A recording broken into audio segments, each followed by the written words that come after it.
નમસ્કાર, હું auto rickshaw ચાલક વેલફેર એસોસિએશન પ્રમુખ રાજ શિર્કે. આજે છે 31 માર્ચ 2025. મારે આજે આ વિડીયોના માધ્યમથી ગુજરાતની મોદી સરકાર, સરકારી તંત્રને અને રિક્ષા ચાલકો સુધી વાત પહોંચાડવાની છે. છેલ્લા 2-3 વર્ષથી અમદાવાદ સહિત ગુજરાતના અલગ અલગ રિક્ષાના સંગઠનોએ સરકારશ્રીને લેખિત, મૌખિક, રૂબરૂ મુલાકાતો કરીને જણાવ્યું છે કે ખાનગી એગ્રીગેટર કંપનીઓના ચાલતા વાહનો, ઓલા, ઉબેર, રેપિડો હોય કે અન્યના નોન ટ્રાન્સપોર્ટ સફેદ નંબર પ્લેટના 2 વ્હીલરો બિંદાસ ચાલી રહ્યા છે, પોલીસની હાજરીમાં ચાલી રહ્યા છે, આરટીઓની હાજરીમાં ચાલી રહ્યા છે. આની અંદર મહિલાઓની અને છોકરીઓની સુરક્ષા નથી અને આમાં અકસ્માત થાય તો પણ કોઈ વળતર ના મળે.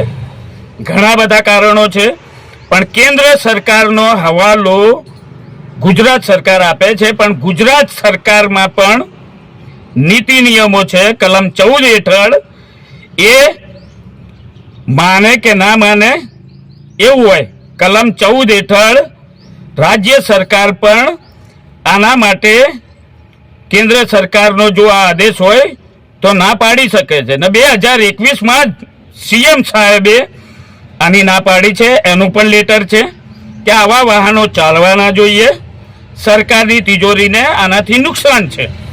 સાચી વાત છે.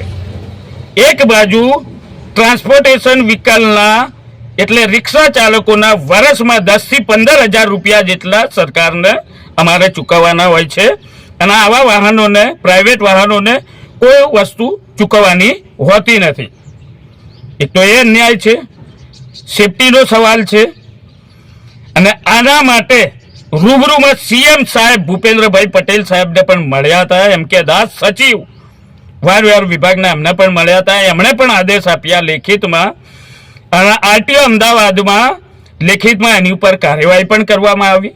પણ જેમ જેમ આરટીઓ અમદાવાદ કાર્યવાહી કરે છે ને, તો આરટીઓ અમદાવાદના 2-3 આરટીઓ શ્રીની બદલી કરાવી નાખી. હાલ જે પટેલ સાહેબ હતા એમણે અંત સુધી પહોંચાડવાની કોશિશ કરી, તો સી ખબર કયા કારણસર એમની પણ બદલી થઈ ગઈ. એટલે અન્ય લોકો એમ કે છે અંધ ભક્તો, એટલે અમે આ સરકારના માનીતા સમર્થક હતા એટલે અમે તો અંધભક્તો જ કહેવાય ને. અને વિરોધીઓ એમ કહેતા હતા કે આ માલેતુજારની સરકાર છે, એટલે એ વાત તો સાચી સાબિત થાય જ છે ને કે ગરીબ રિક્ષા ચાલકોની તો આ સરકાર છે જ નહીં. શોષણ થઈ રહ્યું છે.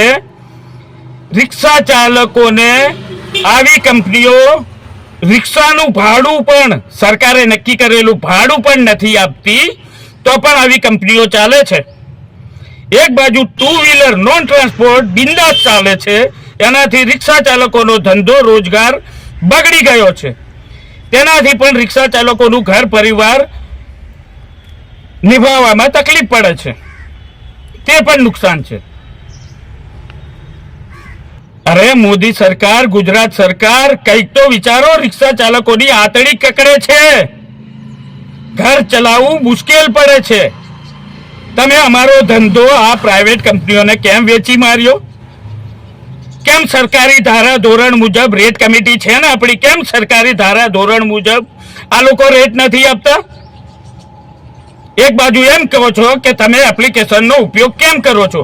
અરે મજબૂરીમાં રિક્ષા ચાલક આવી એપ્લિકેશનનો ઉપયોગ કરે છે, કેમ કે આવી એપ્સ આવી છે ને, તો લોકો મુસાફરો ઘરમાંથી જ એપ્લિકેશન દ્વારા બોલાવે છે. કોઈ રોડ ઉપર નથી આવતું. રોડ ઉપર નથી આવતું એટલે મીટરથી બેસશે જ કેમ? અરે મીટરથી જ બેસાડવાના હતા તમારે, તો હમણાં જ અમદાવાદ સીપી સાહેબે કાયદો કાઢ્યો અને એનામાં હજારો રિક્ષા ચાલકો દંડાયા. 500 રૂપિયાનો દંડ થયો અને અસંખ્ય રિક્ષાઓમાં ડિજિટલ ફેર મીટર લગાવડાયા. એ ડિજિટલ ફેર મીટર શું કામના? જ્યારે આવી કંપનીઓ 10-12 રૂપિયામાં કિલોમીટર દીઠ રિક્ષા ચાલક લઈ જવા માટે મજબૂર થાય છે, તો આ ફેર મીટર શું કામના? પેસેન્જર આવતા જ નથી રોડ ઉપર. ઘરમાંથી જ એપ દ્વારા એપ્લિકેશનથી રાઈડ બોલાવે છે અને મજબૂરીમાં રોડ ઉપર ના આવવાના કારણે મજબૂરીમાં ઘર ચલાવવા માટે એ ઓછા ભાડામાં પણ રિક્ષા ચાલકોને જવું પડે છે. આવી મજબૂરી કેમ? સરકારી ધારા ધોરણ મુજબ ભાડું રિક્ષા ચાલકોને મળવું જોઈએ.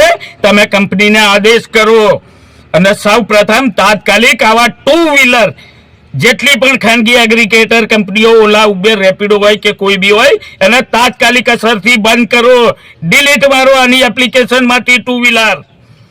અને જો આ શક્ય ના હોય તો ગુજરાતની મોદી સરકારને વિનંતી છે કે રિક્ષા ચાલકોને પોતાનું ભાડું નક્કી કરવાનો અધિકાર આપો. બંધ કરી નાખો તમારી રેટ કમિટી જે રિક્ષા ભાડું નક્કી કરે છે. રિક્ષા ચાલકો પોતાનું ભાડું પોતાની રીતે વસૂલશે. જેમ તમે કંપનીઓને છૂટ આપી છે તેમ અમને કેમ છૂટ નથી આપવામાં આવતી કે અમે પણ અમારી રીતે ભાડું નક્કી કરીએ? જો તાત્કાલિક અસરથી રિક્ષા ચાલકોની આ રજૂઆત ગુજરાત સરકારની મોદી સરકાર નહીં સાંભળે તો રિક્ષા ચાલકો આંદોલનના માર્ગે જવા મજબૂર થશે. વિરોધ પ્રદર્શન કરીશું, ભૂખ હડતાલ કરીશું, હડતાલ કરીશું. અમદાવાદ સહિત ગુજરાતમાં હડતાલ કરીશું.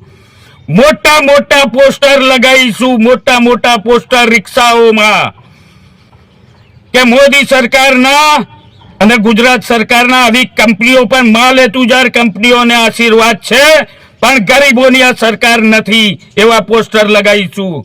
જય હિન્દ, જય ભારત.